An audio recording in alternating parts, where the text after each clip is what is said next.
오늘 주어진 본문 말씀을 통해서 그리스도인 모세라는 제목으로 말씀을 나누도록 하겠습니다. 여러분, 성경의 첫 5권이 뭡니까? 처음 창세기, 그 다음 출애굽기, 레위기, 민수기, 신명기죠. 이 5권을 누가 썼습니까? 그래요. 우리가 지금 계속해서 알고 있는 이 모세가 기록한 성경이죠. 그래서 이 5권을 가리켜서 모세가 기록했기 때문에 이 5권을 우리는 모세오경이라고 부르고 있습니다. 근데 여러분, 한 가지 여러분들께 물어보고 싶은 게 있는데, 이 5권의 성경을 모세가 다 썼잖아요.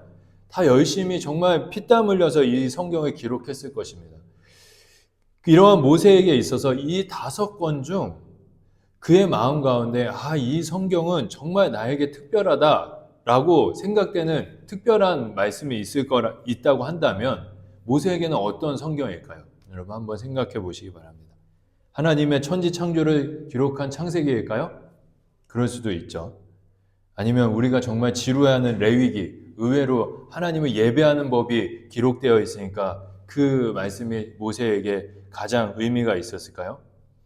다양한 대답이 나올 수 있겠지만 저는 이 질문에 아마 오늘 본문 말씀인 신명기가 아닐까라고 대답하고 싶습니다. 그 이유가 있는데요. 그 이유는 이 신명기 말씀 안에는 모세의 인생의 마지막 순간인 모세의 죽음이 기록되어져 있기 때문입니다. 한 사람의 인생이 끝나는 그 장면, 저자의 마지막 순간이 이 신명기 말씀에 기록되어 있기 때문에 모세에게 있어서 창세기, 출애굽기, 레위기, 민수기, 신명기 중 이 신명기 말씀이 가장 특별한 말씀이 아닐까 저는 생각해 봤습니다.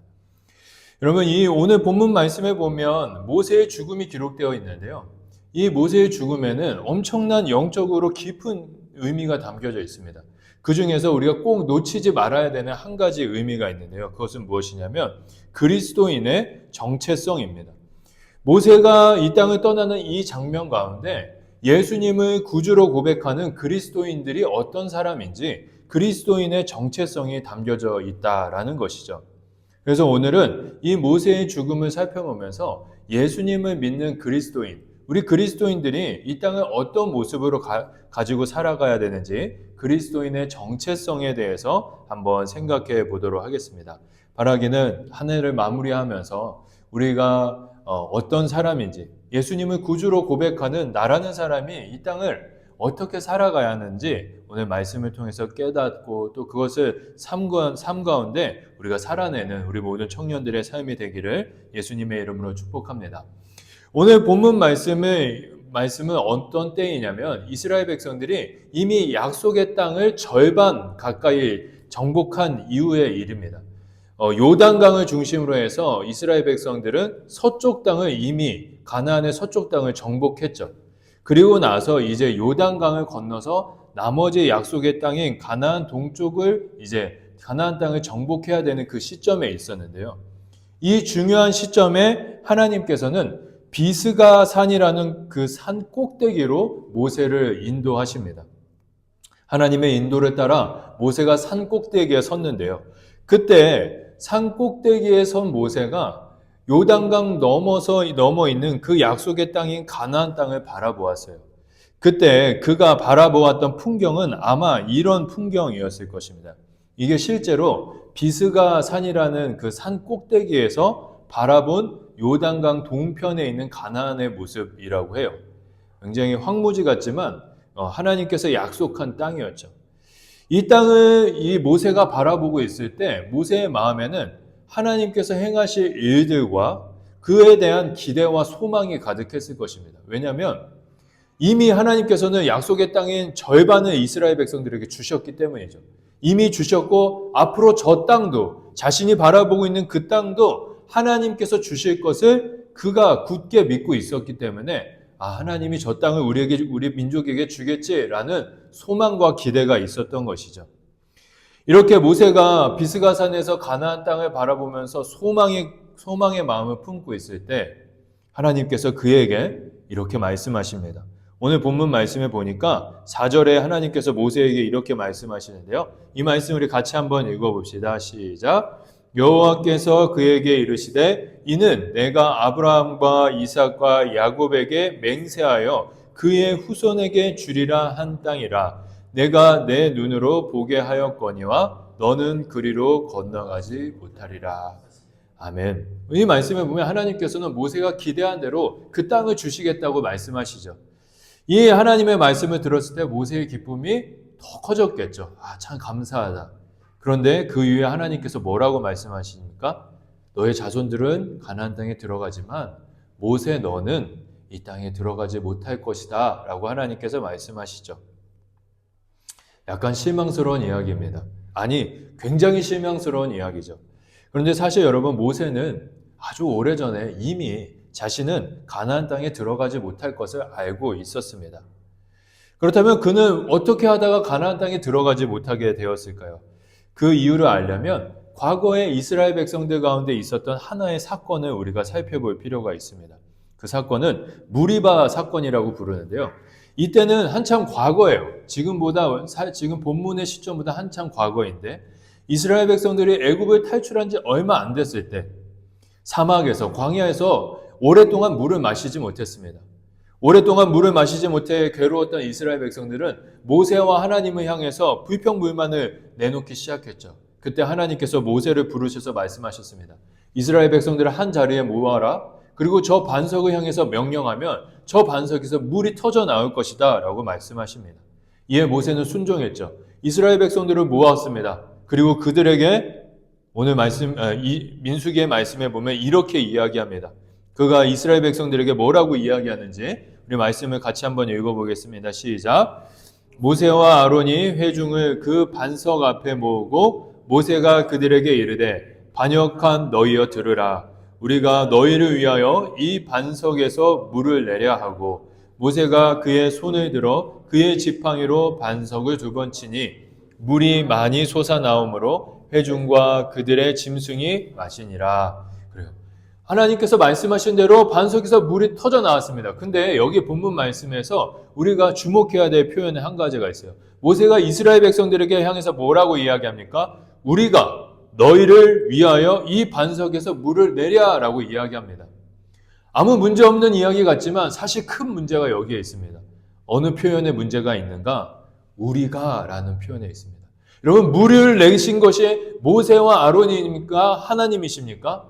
하나님이시죠. 그런데 지금 모세는 자신과 자신의 형인 아론이 이스라엘 백성들에게 물을 주는 것 같이 이야기하고 있습니다. 하나님의 능력보다 자신의 능력을 의지하고 있는 것이죠. 그러면서 그는 하나님께서 말씀하시지도 않은 행동을 하죠. 자신이 갖고 있는 지팡이를 가지고 반석을 2번 내려칩니다. 이 장면의 모세와 말과 행동에 대해서 성경학자들은 모세가 하나님과 이스라엘 백성들을 향해서 분노를 표출한 것이라고 이렇게 해석을 합니다. 모세가 하나님 앞에 감정적으로 또 행동적으로 실수를 한 것이죠. 그리고 이 하나의 실수를 통해로 인해서 모세는 가나안 땅에 들어가지 못하게 됩니다. 하나님의 영광을 가렸기 때문이죠. 근데 여러분, 이 장면에서 모세가 가나안 땅에 들어가지 못하게 되었을 때 하나님 앞에 어떤 감정을 가지고 있었을까요? 한 번의 실수로 어떻게 나한테 이러실 수 있냐고 하나님을 향해서 분노했을까요? 그렇진 않았을 것입니다. 만약에 정말 그랬다면 모세가 그 자리에서 이스라엘의 지도자로서의 그 자리를 내려놨겠죠. 아니면 자신이 잘못한 것이니까 하나님 앞에 그냥 체념하면서 어쩔 수 없다 이러면서 한숨 쉬면서 이 사실을 받아들였을까요? 저는 이것도 아니라고 생각됩니다. 그 이유는 모세라는 인물이 갖고 있었던 견고한 믿음의 댐댐이 때문이죠. 그리고 그에 대한 성경의 기록이 그렇지 않다고 우리에게 이야기하고 있기 때문입니다. 히브리서, 지난주에도 이 말씀을 우리가 봤는데 히브리서는 모세의 믿음의 댐댐이에 대해서 우리에게 이렇게 이야기하고 있습니다. 우리 같이 함께 히브리서 말씀 읽어봅시다. 시작. 믿음으로 애굽을 떠나 왕의 노함을 무서워하지 아니하고 곧 보이지 아니하는 자를 보는 것 같이 하여 참았으며. 히브리서는 모세의 믿음의 댐댐이를 보이지 않는 것을 보는 듯하는 믿음이라고 이야기하고 있습니다. 모세는 보이지 않는 하나님을 광야에서 보았죠. 그것처럼 모세는 여러분 비록 육체를 갖고 가나안 땅에 들어가지 못했지만 자신이 갖고 있는 그 견고한 믿음, 보이지 않는 것을 보는 믿음을 갖고 그 믿음으로 약속의 땅인 가나안에 들어갔을 것입니다. 그는 이스라엘 백성들을 40년 동안 이끌면서 나는 못 들어가게 될 거야 라고 체념하고 불만을 갖고 살아간 것이 아니라 40년 동안 광야 생활에서 믿음으로 이미 그 약속의 땅에 들어갔다라는 것이죠.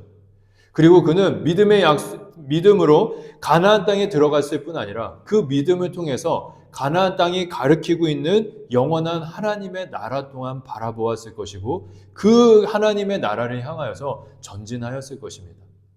모세의 목적지는 약속의 땅인 가나안이 아니라 믿음으로 바라볼 수 있는 하나님의 나라였고 그는 그 나라를 향해서 걸어가고 있었다라는 것이죠. 이러한 모습을 통해 이러한 모세의 모습을 우리에게 그리스도인이란 어떤 사람인지 그리스도인의 정체성에 대해서 이야기해주고 있습니다. 그리스도인은 어떤 사람인가? 바로 하나님 나라를 목적지로 삼고 이 땅을 살아가는 사람들입니다. 그리스도인에게서 인생의 목적지는 하나님 나라인 것이죠. 그래서 그리스도인은 이 땅에 사는 날 동안 이 땅에 있는 모든 것들이 전부라고 생각하지 않습니다.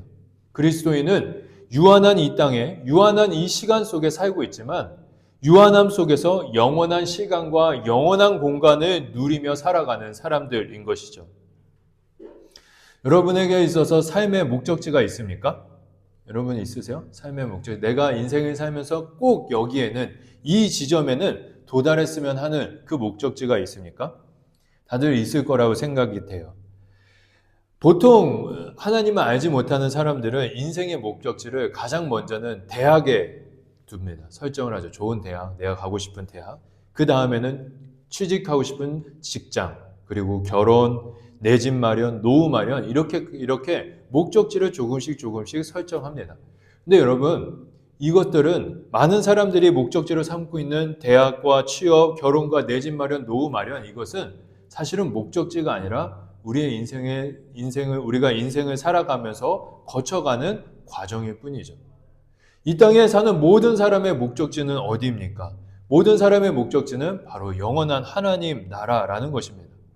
우리가 이 땅에 살아갈 때 살면서 우리가 삶 속에서 거치는 그 과정을 목적지로 두지 않고 우리의 삶의 목적지를 하나님 나라로 두게 되면요. 우리의 삶 가운데 놀라운 일이 일어나게 됩니다. 어떠한 일이 일어났냐면 우리의 삶 가운데 좌절과 실망 그리고 원망과 체념들이 사라지게 됩니다. 그리고 하나님 나라를 목적지로 두고 살아가면 우리의 삶에 질서가 생기게 돼요. 또 기쁨이 있고 만족이 있고요. 소망이 차오르게 됩니다. 왜 그런 줄 아십니까? 내 삶의 인생의 목적지를 하나님 나라로 두고 그 목적지에서 내가 살아온 인생의 과정들을 생각해 보면 내가 인생을 살면서 겪는 실패는 실패가 아니기 때문이죠. 과정이고 훈련이고 하나님의 영광을 위해서 꼭 필요한 시간으로 해석된다는 것입니다. 이렇게 영원의 시간 속에서 내 삶을 볼 수 있게 되면 우리의 삶에는 좌절이 사라지고 실망이 사라지고 원망과 체념들이 사라지게 되는 것이죠. 그리고 반대로 영원한 하나님의 나라를 목적지로 두고 하면 분명한 목적지와 목표가 있기 때문에 우리의 삶에 질서가 생기게 됩니다. 그러면서 그 질서 안에 기쁨을 누리게 되죠. 또 그 기쁨이 우리의 삶에 큰 만족을 두고 그 만족은 내일의 삶을 소망하게 되게 만든다라는 것입니다. 여러분, 우리의 인생 가운데 유일한 목적지는 하나님 나라입니다. 이 하나님 나라를 목적지로 두고 살아가는 우리 청년들이 되기를 예수님의 이름으로 축복합니다. 그뿐 아니라 그 목적지를 둠으로 인하여서 우리의 삶 가운데 질서가 생기고 기쁨이 있고 만족과 소망이 일어나길 소망합니다. 모세가 그랬어요. 모세는 하나님 나라의 목적지를 두고 그 영원한 시간 속에서 자신이 서 있는 이 광야를 봤어요. 그러니 불평과 불만이 사라지고 그 땅에 들어가지 못하더라도 그의 마음 가운데 기쁨이 자리 잡게 된 것이죠. 영원한 하나님의 나라를 목적지로 삼을 뿐 아니라 그 영원함 속에서 지금의 나의 시간을, 나의 삶을 바라볼 수 있는 그 믿음의 시선이 우리 모든 청년들 가운데 있기를 예수님의 이름으로 축복합니다. 이어지는 내용에 보면 모세의 진짜 인생의 마지막이 기록되어 있습니다. 우리 5절부터 8절까지의 말씀인데요. 우리 같이 한번 읽어보도록 하겠습니다. 시작. 이에 여호와의 종 모세가 여호와의 말씀대로 모압 땅에서 죽어 벳불 맞은편 모압 땅에 있는 골짜기에 장사되었고 오늘까지 그의 묻힌 곳을 아는 자가 없느니라. 모세가 죽을 때 나이 120세였으나 흐리지 아니하였고 기력이 쇠하지 아니하였더라. 이스라엘 자손이 모압 평지에서 모세를 위하여 애곡하는 기간이 끝나도록 모세를 위하여 30일을 애곡하니라. 아멘. 이 말씀이 이제 모세의 인생의 마지막에 대한 말씀인데요. 이 말씀을 읽다 보면 특이한 점이 하나가 있죠. 모세가 분명히 무덤에 묻혔는데 그 위치를 아는 사람이 아무도 없다라고 성경은 이야기하고 있습니다. 왜 아는 사람이 아무도 없을까요? 그 이유에 대해서 성경학자들은 모세가 자신의 무덤 위치를 이스라엘 백성들이 아는 것을 원하지 않았기 때문이라고 이야기합니다. 그렇다면 왜 원하지 않았을까요? 그 이유는 오늘 모세의 죽음에 대해서 반응하고 있는 이스라엘 사람들의 태도 때문이죠. 오늘 말씀에 보면 이스라엘 백성들이 죽은 모세를 위하여 슬퍼했는데 며칠을 슬퍼했다라고 기록되어 있습니까? 30일, 무려 한 달을 슬퍼했다라고 이렇게 기록되어 있습니다. 이 30일을 슬퍼했다는 것은 뭔가 우리가 장례를 할 때 꼭 3일장을 치러야 되는 그런 법이 아니었죠. 이스라엘 백성들이 모세의 죽음을 진심으로 슬퍼했다는 것을 의미합니다. 30일 동안 모세의 죽음을 슬퍼했다는 것은 무엇을 의미합니까?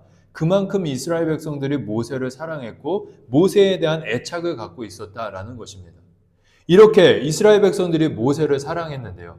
만약에 이스라엘 백성들이 모세의 무덤의 위치를 알았다면 그들의 삶 가운데 어떤 큰 일이 일어나면은 이스라엘 백성들은 어떤 모습을 보였을까요? 그들은 아마 하나님을 찾기보다는 모세의 무덤을 찾았을 것입니다. 모세는 그것들을 다 알고 있었던 것이죠. 그래서 그는 이스라엘 백성들이 하나님 한 분만을 찾게 하기 위하여서 자신의 이름을 지우기 위하여서 오직 하나님의 이름만이 드러나게 하기 위하여서 자신의 무덤의 위치를 감추었던 것입니다. 이런 면에서 보면 모세라는 하나님의 사람은 자신의 이름을 위해서 살아간 사람이 아니라 오직 하나님의 이름만을 위해서 살았던 하나님의 사람이라는 것을 우리가 알 수 있죠. 그리고 이러한 모세의 모습은 우리에게 그리스도인의 또 다른 적재성을 가르쳐 줍니다. 그리스도인이 어떤 사람입니까? 바로 하나님의 이름을 위해 사는 사람들. 자신의 이름이 아니라 하나님의 이름만을 위해 살아가는 사람들이 바로 그리스도인이라는 것이죠. 그리스도인은 여러분, 나의 이름을 사람들이 기억해 주지 못하는 것에 대해서 연연하지 않습니다. 왜 연연하지 않습니까? 그 이유는 자신의 인생 가운데 가장 소중한 것은 내 이름이 아니라 날 위해 아들을 내어주시고 생명을 내어주신 그 하나님의 이름이 나의 인생 가운데 가장 소중하기 때문이죠. 가장 소중하기 때문에 자신의 이름에 연연하지 않는다라는 것입니다. 예전에 제가 좋아하는 찬양 인도자가 있었어요. 찬양 인도자가 있었는데 여러분 그 찬양 아세요? 내 갈급함 어느 것으로 채울 수 없네. 이 찬양 몰라요? 모르는군요. 굉장히 유명한 찬양인데 이 찬양을 지은 목사님이 계세요. 지금도 찬양 사역을 하고 있는데 이분이 많은 곡들을 지었는데 자신이 지은 곡에 자신의 이름을 쓰는 거는 당연하잖아요. 작사, 작곡. 그건 뭐 흠이 됩니까? 당연한 일이죠. 근데 이분이 어떻게 한 줄 알아요? 거기에 항상 쓰신 이름, 자기의 이름을 쓴 게 아니라 거기에 무익한 종이라고 썼어요. 저는 그게 뭐지? 이랬는데 알고 보니까 그분이 썼더라고요. 왜 그랬을까요? 어떻게든 자신의 이름이 아니라 하나님의 이름을 드러내고 싶은 그런 그 목사님의 간절한 바람이 있었기 때문이 아니겠습니까? 모세만 여러분 하나님의 이름을 위해서 살아갔던 것이 아니에요. 사도 바울 또한 하나님의 이름을, 자신의 이름을 지우고 하나님의 이름을 위해 살았던 사람인데요. 그 모세가 우리에게 이렇게 이야기합니다. 고린도 후서의 말씀 우리 같이 한번 읽어보겠습니다. 시작. 우리는 속이는 자 같으나 참되고 무명한 자 같으나 유명한 자요 죽은 자 같으나 보라 우리가 살고 있고 자 같으나 죽임을 당하지 아니하고 근심하는 자 같으나 항상 기뻐하고 가난한 자 같으나 많은 사람을 부요하게 하고 아무것도 없는 자 같으나 모든 것을 가진 자로다. 아멘. 사도 바울은 우리에게 이야기합니다. 우리의 이름을 지우고 하나님의 이름만을 가지고 살아가면, 그 이름만을 위해 살아가면 세상이 보기에 우리의 모습이 어떻게 보면 이름이 없는 무명한 자 같을 거라고 이야기합니다. 또는 죽은 자 같기도 하고 징계받은 자 같기도 하고 근심하는 자, 가난한 자로 보일 수도 있다고 이야기하죠. 그러나 그 모습이 우리의 진짜의 모습이 아니라고 바울은 이야기합니다. 하나님의 이름을 위해 살아가는 우리들의 진짜 모습은요, 하나님께서 나의 이름을 기억해 주시는 유명한 자입니다. 하나님의 이름을 위해 살아가는 사람은요, 영원한 생명을 소유한 사람이고 이 땅이 알 수도 없고 줄 수도 없는 하늘의 기쁨과 그 부요함, 그 모든 것을 소유한 자가 바로 하나님의 이름을 위해 살아가는 자라는 것입니다. 이제 여러분 2026년 5년이 이제 3일밖에 남지 않았습니다. 여러분 한 해를 마무리하면서 지난 한 해를 돌아보기도 하고 또 내년에 대한 계획을 세우는 시간을 가지셨나요?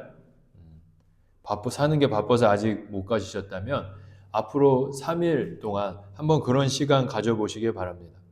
그리고 새해를 맞이하면서 나름대로 우리 자신의 인생의 목표를 세울 때 여러분 나의 이름을 위한 목표 이전에 하나님의 영광, 하나님의 이름을 내가 올 한 해 동안 내년 한 해 동안 어떻게 드러낼 것인지 하나님의 이름을 위한 목표도 한번 세워보시기 바랍니다.